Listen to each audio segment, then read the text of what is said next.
a problem, right? The recording has started. Yeah, now coming to the types of jaundice, as you can see, there are three main types of jaundice. Okay, prehepatic, it is also called hemolytic. You have hepatic type and you have post-hepatic type. Post-hepatic type is also called obstructive.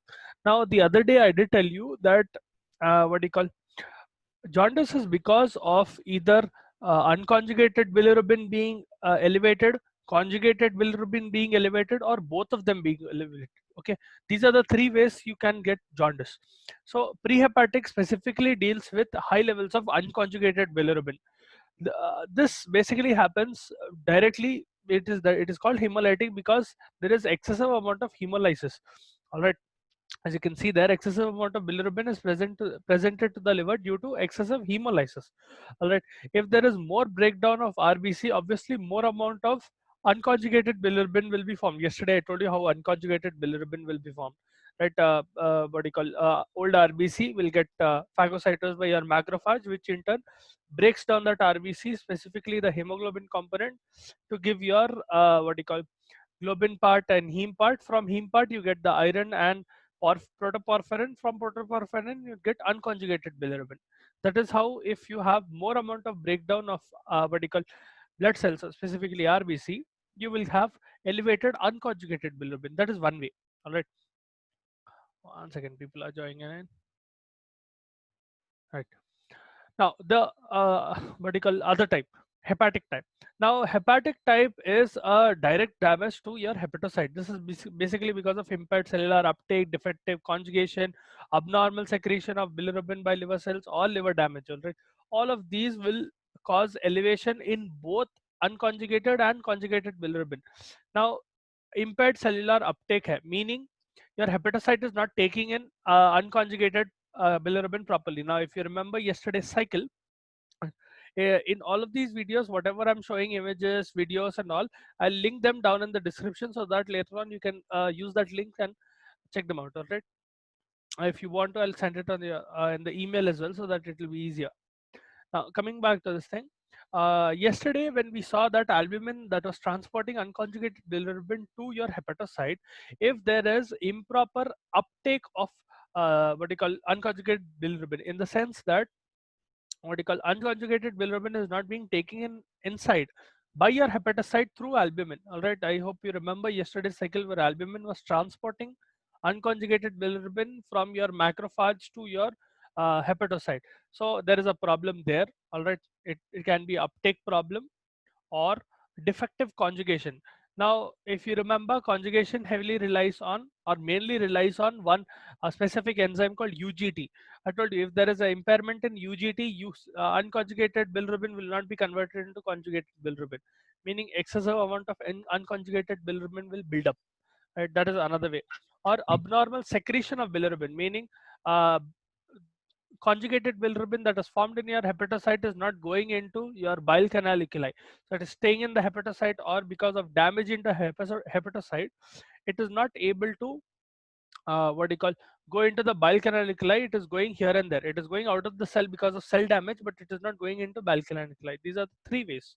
All right, I'll repeat once again. Either the cell is not taking in unconjugated bilirubin. All right, uh, this the whatever I'm talking today will heavily rely on yesterday's class. So if you're not able to understand today's class, go watch the video from yesterday's class. All right, if you remember yesterday's class, this will be much more easier. Right, now the hepatocyte is either not taking unconjugated bilirubin, that is impaired cellular uptake, or defective conjugation where the enzyme is not converting unconjugated bilirubin to conjugated bilirubin, or there is abnormal secretion of bilirubin by your liver cells, meaning your liver cell is not secreting conjugated bilirubin into bile canaliculi. There is a problem in the hepatocyte itself, right? Either it is damaged or there is some problem in there where your conjugated bilirubin is not able to get out of your hepatocyte. All right, even if it is able to get out, it is not going into your bile canaliculi specifically. If you remember yesterday's cycle, conjugated bilirubin will go from your hepatocyte to your what do you call, bile canaliculi, from there to your bile ducts, there to your gallbladder. Right, from gallbladder it will go to your what do you call, small intestine whenever you consume food. So hepatic type of jaundice is where both conjugated and unconjugated bilirubin are elevated. right? So you will see in this particular case, total bilirubin will go up along with D bill and I bill, right? In prehepatic, what you call bilirubin, in prehepatic jaundice, sorry, what will happen is indirect bilirubin, which is unconjugated, that will go up, and total bilirubin will go up. In both, in all of the cases, total bilirubin is going up beyond 2.5 mg per dl. All right, that is when you have a yellowish coloration, discoloration of your skin and eyes, and that is jaundice, right? It is more than double. Normally it should be 1.2, the amount of what you call bilirubin in your blood per deciliter of what you call blood, and that is the value 1.2 mg per dl, right? Now if you have jaundice, obviously this is going up to 2.5 instead of 1.2. Your total bilirubin is going up to 2.5. Now you know that total bilirubin is a what you call combination of unconjugated and conjugated both, right? Now I can have it in three ways. That is how this jaundice is classified. I can have either direct bilirubin, or it is also called conjugated, that is going up, meaning T bill will go up, right? Or in indirect conjugate, what you call indirect bilirubin going up, that is unconjugated, again total bilirubin will go up, because total bilirubin is direct plus indirect, or conjugated plus unconjugated. Or in the case of hepatic jaundice, both of them are going up, meaning direct and indirect will go up, meaning total will also go up, right? That is how you classify jaundice. Then there is the last type, which is the post hepatic jaundice. This is because of impaired excretion, right? This generally happens due to mechanical obstruction in bile flow. So either there is a what do you call, they are gallstones, or they are what you call stones in your bile canaliculi, or there is a neoplasm around that is pushing onto the bile canaliculi, blocking its flow, creating an occlusion basically. So let's suppose I have, this is bile canaliculi, I have something from the side that is pushing onto the bile canaliculi, okay, and just enough that, let's suppose it is pushing it enough that it is barely closing, okay, it is slightly barely open and mostly closed. So that is a obstruction, or it can be a obstruction in your bile duct, or it can be obstruction in your gallbladder, right? All of these will cause increased amount of bilirubin to be retained inside, right? It is basically causing an obstruction to the bile flow. Bile should go out, it is not able to go out. Hence what will happen is your conjugated, this specifically will deal with elevated conjugated bilirubin, because you do not have a problem till your hepatocyte. Here the vertical obstruction is coming after the hepatocyte, specifically in the pathway where bile is being excreted. Now excretion of bile will be in the form of conjugated bilirubin, right? Conjugated bilirubin will be the form of bilirubin present in bile. So in that case, you can always gauge that post-hepatic will only deal with conjugated, because there is a not there is no problem between in conversion of unconjugated to conjugated bilirubin. All right. Uh, do you, any of you have any doubts in this types of jaundice? If you do, please do tell me. Put it in the comment box, or yeah, lovely. Watch it out. So this third one, post hepatic, this one. Hmm. समझ में नहीं आया. No, sir. अच्छा, yesterday class में I told you up to hepatocyte. In hepatocyte, what happens is the process of conjugation where unconjugated bilirubin gets converted into conjugated bilirubin, right? That is what conjugation I told you is a process where you are making. Sir समझ नहीं आया, repeat. पूरा resume.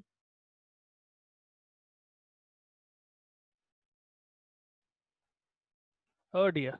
Okay. Sadhiki, I'll go over it all over it once again. So I strongly recommend, if you're not able to understand this, once go watch yesterday's video as well. All right, that will help. At least you'll know the background information, so it'll be easier to understand what is this. All right, now in yesterday's class, what we discussed was RBC being broken down. You get a one particular product called unconjugated bilirubin from a vertical breaking down of RBC. I will not go into the details. All right, you break down heme and you finally get unconjugated bilirubin in your macrophage. This unconjugated bilirubin is also called indirect bilirubin. Okay, in your LFT, liver function test, the sheet that you see in your hospitals and all, you will see that as indirect bilirubin. In that sheet, generally you will see indirect, direct, and total bilirubin. Indirect is your unconjugated bilirubin. Direct bilirubin is your conjugated bilirubin. The difference between unconjugated and conjugated is that unconjugated is lipid soluble, whereas conjugated is water soluble. You need bilirubin to be water soluble to throw it out of your body. All right, that is why conjugation occurs. And coming to jaundice, what is happening is, in general, jaundice mein total bilirubin is going up. So that is unconjugated plus conjugated bilirubin. It can happen in three ways. Either it is a elevation in unconjugated bilirubin that will cause total bilirubin to go up, or it is a elevation in conjugated bilirubin which will again cause total bilirubin to go up, or it is a what you call increase in both, elevation in both of these, conjugated and unconjugated, right? If both of them also increase, your total bilirubin will go up. Now, based on what is increasing, right, or if both of them are increasing, you classify jaundice. The first one that you will see is prehepatic, meaning this will involve everything before it enters the hepatocyte. All right, that is why it is called prehepatic. So यहाँ पर you can clearly see that there will be elevation in unconjugated form, because in your hepatocyte there is conversion of unconjugated to conjugated through UGT, uridine glucuronide transferase. All right, now if there is prehepatic jaundice, it clearly means that unconjugated bilirubin is going up, right? There is no problem in conjugated bilirubin what you call excretion, but there is a problem in either what you call conversion of unconjugated to conjugated, or some problem that is causing uh, increase in unconjugated bilirubin in your serum. Right? This generally happens most of the time due to hemolysis, excessive amount of hemolysis. Okay, if I have excessive amount of breakdown of RBC, more and more unconjugated bilirubin will be formed. Let me give you one example. For, let's suppose, in your own class, uh, uh, from outside to inside, from the corridor into your class, two people can come at once. All right. Now, what will happen if I start pushing 10 people into the class? Obviously, they will have to go one after the other, right? Now, after the class has already packed, let's suppose the class is full after 40 people, all right? You cannot fit in more people. What will happen if I start putting even more people in that? You will obviously get a crowding, right? Hold on one second. Excuse me. Someone not getting this thing? Can't connect. Please check not to. Oh. Right. Sorry. Some students are not able to find network. So anyway, now what is happening is, again, as I told you, in your class, if it is already packed with 40 people and I'm trying to fit in more people, obviously there will be accumulation of people in your corridor.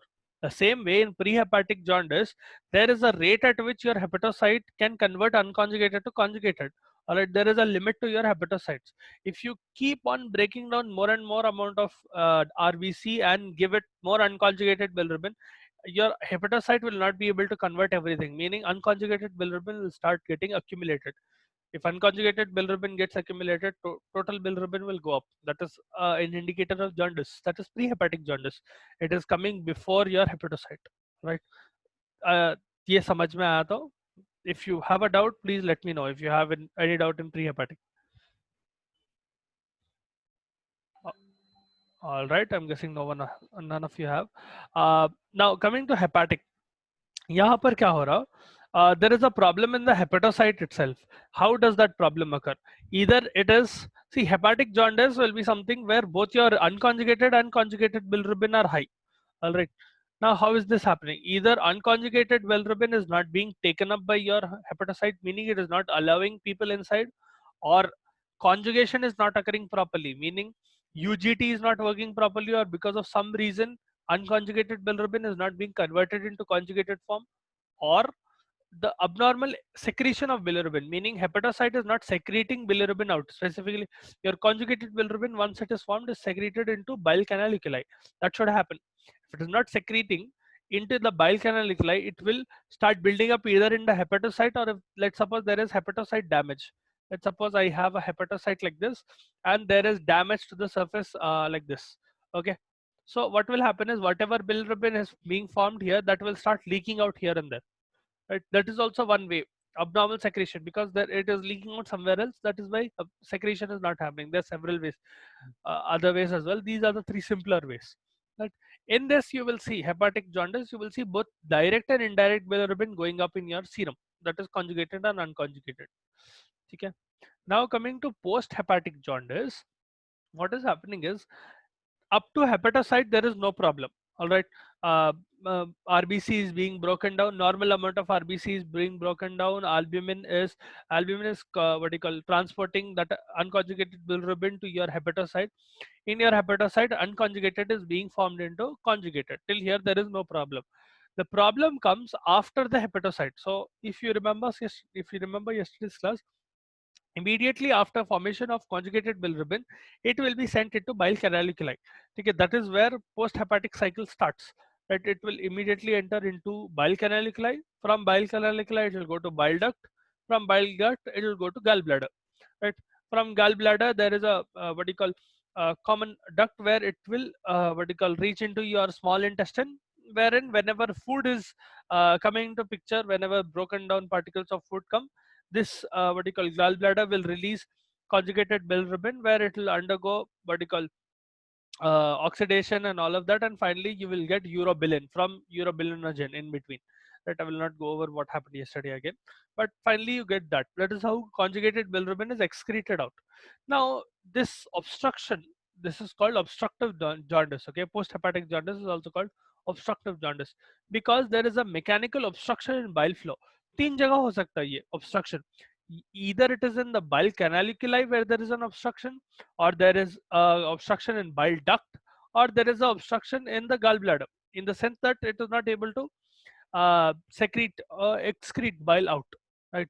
That is post-hepatic jaundice. What this will cause is elevation in conjugated bilirubin, specifically conjugated bilirubin, because there was no problem up to conversion from unconjugated to conjugated bilirubin. The problem came uh, in excretion of conjugated bilirubin. Okay. I hope all of you understood what are the types of jaundice. If anyone, yeah, lovely. So in this both condition, pre-hepatic and hepatic, in this both condition, this bile will increase. In all of these three, T bilirubin will increase. देखो, let me put it this way. Hold on.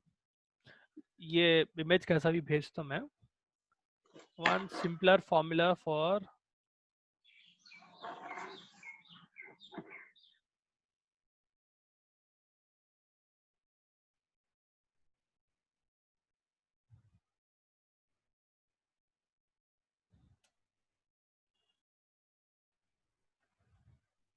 um,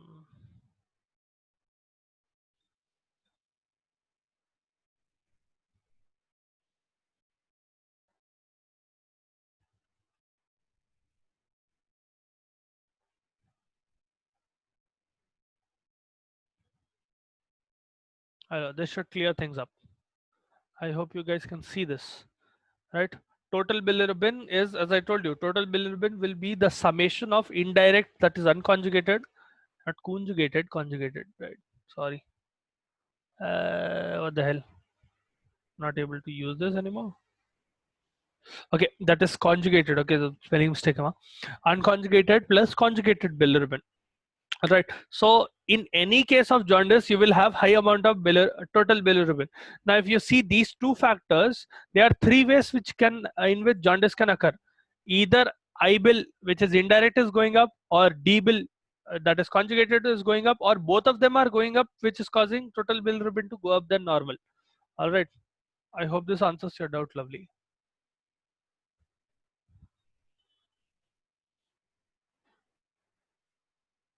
Okay, I'll take that as yes.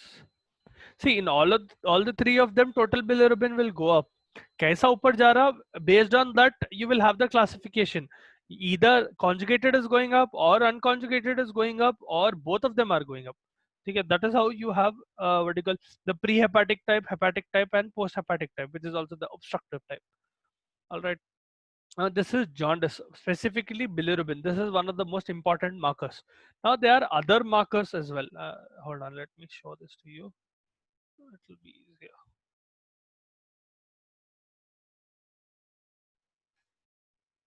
Right.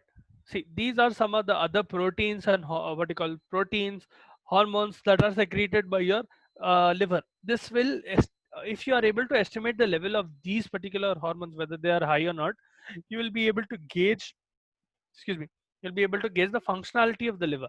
Now, what you read till now was total bilirubin. Here it is showing conjugated bilirubin as well. Now, यहाँ पर 0.3 to 1 mg per dl दिया, it is generally taken 1.2. Again, this value will slightly differ, but it is close to 1. Alright, 1.2 देते तो ये जगह 1.5 देते तो ये जगह 1 देते. It is close to that. Alright, definitely less than 1.5, not more than 1.5. Now, conjugated bilirubin, unconjugated bilirubin themselves will have their own values. There are other proteins as well, like alkaline phosphate. There is aspartate transaminase and alanine transaminase. These are two important enzymes that are secreted by your liver. Alright, they are also called LGOT, SGPT. Serum glutamate oxaloacetate transaminase and serum glutamate pyruvate transaminase. You will find them in your textbook. They refer to the same thing. All right. Aspartate transaminase is also called serum glutamate oxaloacetate transaminase or transferase. Alanine transaminase is also called serum glutamate pyruvate transferase. All right, or pyruvic transferase, depending on how you're writing that particular name. Other than that, there are a few proteins as well that your liver secretes, right? I told you that the one important function of your liver is secretion of a few proteins. The two important proteins that your liver secretes is albumin and globulin. So what you do is albumin and globulin ka ratio bhi check karte. Other than individual amount of albumin and globulin, what you will do is you will check A by G ratio, right? You should have a certain normal amount of A by G ratio that will indicate normal functioning of the liver. And then there is prothrombin time. Prothrombin time is something related to clot. आप लोगों को physiology में clotting time पढ़ा है और आप लोगों को सर्कुलेशन इन जनरल हुआ क्या? What is clotting time? What is prothrombin time? No, No, sir. No. also. Okay. So prothrombin is a important protein that is useful in coagulation cascade. नहीं पढ़ा है शायद ना आप लोगों को, अगर वो नहीं पढ़ा है बोले तो. No. No, Okay. sir. So there is something called coagulation cascade. Cascade का मतलब एक reaction के बाद दूसरा reaction होता. So it is literally like, hold on, I'll show you what is coagulation cascade. You will eventually understand it, but you will need to have that class for you to understand what is prothrombin time and what is coagulation cascade. Coagulation cascade. One second.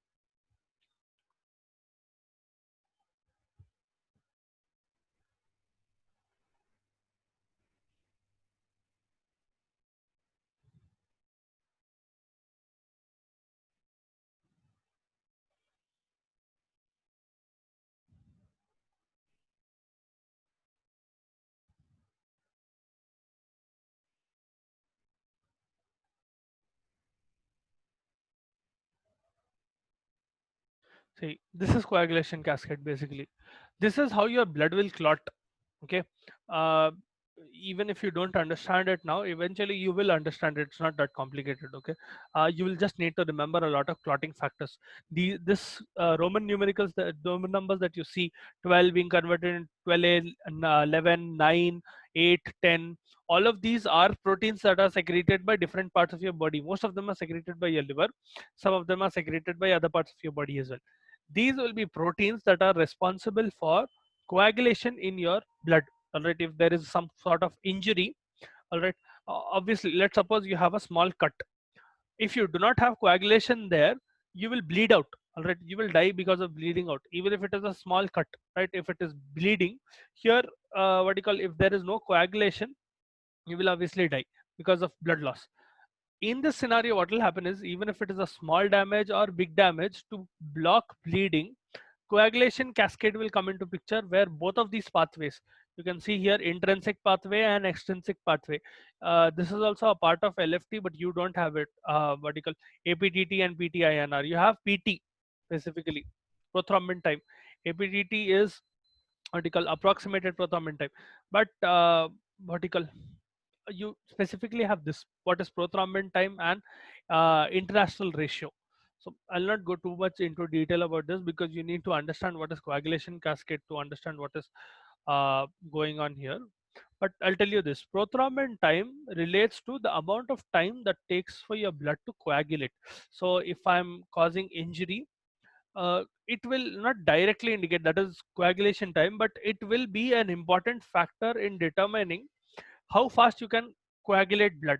So it will vary in individuals. So if I have a normal patients, generally it will be less than 30 seconds. Okay, within 30 seconds, obviously depending on the wound as well, at least coagulation will start within 10-11 seconds. Immediately coagulation will start within 30 seconds. If it's a small wound, complete coagulation will occur, right? If it's a significant wound, it might take a little bit more.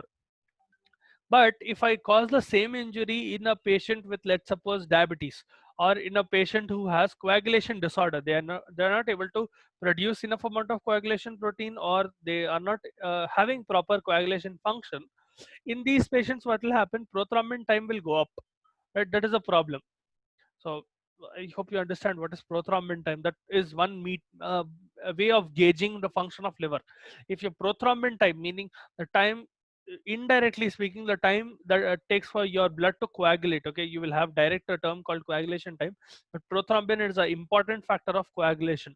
So if your coagulation time goes up, you can what you call conclude that there is a problem in the person's liver because prothrombin might have gone up. Prothrombin time might have gone up. All right. Okay. Now coming to how do you test for liver function? Hold on. See, these are some of the important what you call disease conditions that will correlate to the enzymes and hormones that I told you. Hold on, I'll shorten this as well. Right. Ah. See, now depending on the condition, different things will go up. Now, let's suppose I'm talking about acute liver damage. Acute liver damage refers to anything that is happening quickly. Acute and chronic may difference is that what you call acute is something that occurs very, very quickly. Okay, over a very short period of time, and it is occurring quickly. Chronic is something that goes on for a long period of time. For example, an acute injury will be what you call, let's suppose I'm talking about acute kidney injury. Okay, you might have taken some increased amount of what you call some particular drug. Or if I talk about acute liver damage specifically, in this case there is a drug called paracetamol. Most of you know, if you have taken excessive amount of paracetamol, right, increased dose, a lot of dose, right, generally the limit is 3000 mg. So if you have taken more than 3000 mg at one, not in one dose, if you take in one dose more than 1000 mg itself, it will cause acute liver injury. So if you are taking more than 1000 mg of what do you call paracetamol, it will cause acute liver damage, meaning immediately you will start having damage in your liver, and there will be pain and all of that. Chronic damage will be something that is happening over a long period of time, meaning I know that paracetamol will cause damage to my liver. All right, so the doctor has prescribed me low dose of paracetamol, okay, for whatever condition that that particular patient has. They are taking paracetamol every day, and let's suppose they have been taking that paracetamol every day for 4 or 5 years. Okay, what will happen is damage will build up, and you will have a chronic condition of your liver where the damage is prolonged and it is going on for a long period of time. Okay, for example, your chronic liver disease is the example of chronic conditions. It is going on for a long period of time, and for a long period of time you will be seeing declined function of liver altogether. Okay, so in some conditions chronic liver disease requires transplantation, cannot do much. Generally speaking, liver will be very resilient. Now if you know your physiology, liver is an organ that can regenerate. It is one of the best organs that can regenerate in your body, but there is a limit to it. After that particular limit, your especially that limit comes in fibrosis. Once fibrosis and cirrhosis occurs, after that your liver will not be able to regenerate back. It's specifically true in the case of alcoholics. All right, if someone is drinking a certain amount of alcohol, up to a point your liver will be able to detoxify, and it will be able to function properly, or at least somewhat able to function properly. After a certain point, what will happen is your liver will simply give up. So that will be chronic damage, right? Now those are acute and chronic forms. Now what will happen in acute liver damage? Let's suppose we are talking about the condition where is acute liver damage. Your bilirubin will be normal or sometimes increased as well. Generally, if there is increase in bilirubin, it will be after ALT and AST are going up, your SGOT, SGPT. All right. ALT and AST are enzymes that are secreted by your liver. Those act as markers of liver function. They will mark how your liver is functioning properly. All right. Marker का मतलब for example आपके compass पे north east south west बताने के लिए एक marker रहता ना, वैसा ALT AST are markers of liver function. So is ALP. ALP is alkaline phosphate. Alkaline phosphate is also an enzyme. Right. Now there is albumin, which is a protein. Generally, albumin is normal in acute liver damage. Prothrombin time is usually normal. Sometimes you will see prolongation in prothrombin time. In chronic condition, mostly bilirubin will be increased. Rarely you will see normal what you call bilirubin level. AST, ALT are generally mildly or moderately increased. They will definitely be increased. ALP might be increased. Albumin remains normal. Albumin will only get altered in a few conditions, like in case of cirrhosis or in case of bile duct obstruction. What will happen is the levels will decrease in this of albumin. So there is that. Or what do you call, see यहाँ पर क्या हो रहा, bile duct obstruction की वजह से hepatic jaundice हो रहा, right? Post hepatic jaundice हो रहा, sorry, right? If there is obstruction in your bile duct, there is post hepatic what do you call, post hepatic jaundice. In this case, your body will respond by decreasing hemolysis or decreasing what do you call, the transport of unconjugated bilirubin to your hepatocyte, so that your what you call liver is not getting the same load. If your liver is not able to throw out bilirubin, that will definitely be sensed by your body. If it is sensing that there is some problem or obstruction in your what you call liver, where it is not able to throw out bilirubin, specifically direct bilirubin, which is your obstructive type, what it will do is it will try to slow down the previous mechanism. It will try to slow down hemolysis, or it will try to slow down the transport of unconjugated bilirubin to liver through your albumin, all of that. In that case, you will be able to see decreased amount of albumin. Or what do you call, in the case of cancer, specifically originating from liver, hepatocellular carcinomas and all of that, you will generally see decreased amount of albumin in this condition. Sometimes autoimmune diseases are other diseases in which your own immune system is attacking your own cells. So you have your WBC, leukocytes, and all of those immune systems cells, right? Your T helper cells, your macrophages, all of them act as immune cells, your antigens, antibodies specifically. So your antibodies will start damaging your own cells. That is an autoimmune condition. In that condition, albumin will be decreased. Right. See, so in this, all of this in this chart, you can clearly see that in which condition what will go up, what will go down.